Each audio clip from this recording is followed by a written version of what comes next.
My name is Franklin Phantom. I am the core faculty for currently internal medicine. I'm going to transition to be the core faculty for the transition here internal medicine residency program. Well, a typical day for a resident in this program is going to start. They're expected to get here at 7 a.m. They will get signed out from the night team, and the sign out is mainly identifying patients who were admitted overnight, specifically any patient who decompensated and had poor outcomes, so they can prioritize seeing them. They will also identify the new admissions because those patients might need to be seen urgently as well. So after getting signed out from the night team, around 7:20, they would have what's called a team huddle. And the main goal of the team huddle is to identify patient safety issues that might arise and also come up with ways of, addressing them. And that usually lasts about 15 to 20 minutes. After that, depending on the team dynamics, they would meet with their team members and decide how they want to start seeing the patients for the day before, meeting up with their attendants. So say between 7:45, they would start seeing their patients on the floor, obviously coming up with ideas and clinical pros as to how they want to manage the patient. And then, depending on the attendant, they will start rounding maybe around 8:30 to about 9:30. That's the span. That's where they will do usually two forms of rounding. We usually have what's called a bedside rounding, which is where the entire team, including the attendant and the residents, and usually includes medical students as well. The resident that's involved in that patient's care would actually present the patient's care in front of the entire team next to the patient's bed. So the patient is actually involved in their care. They're listening to what the plan of care is for them. So that's very interesting. It's a very unique way of learning as well. So it's called bedside rounding. The other variant is what we call table rounds, where instead of meeting at the patient's bedside in their room, they find somewhere around the hospital where it's quiet, sit around the table, hence bedside rounds, and discuss the patients. That usually takes about 2.5 hours, and then when they're done discussing all their patients, they have a plan.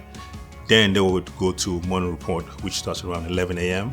Again, morning report is when the traditional morning report is kind of we either present a patient that was admitted overnight, discuss how to present, and then come up with ways how to diagnostic and clinical reasoning.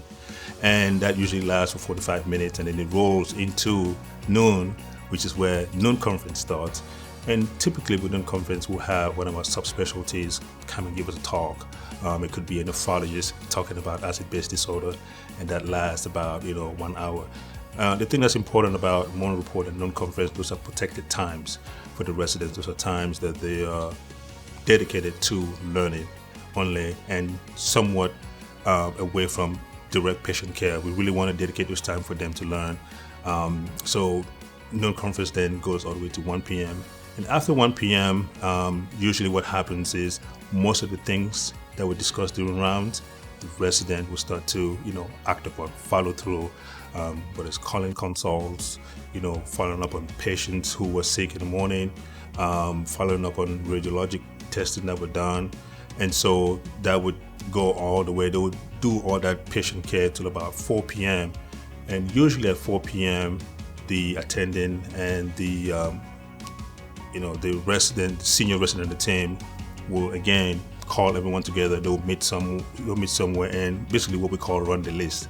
That's our one more time to just kind of sit down and go through each patient and make sure the plan of care that was discussed during rounds has been implemented and what the outcome is.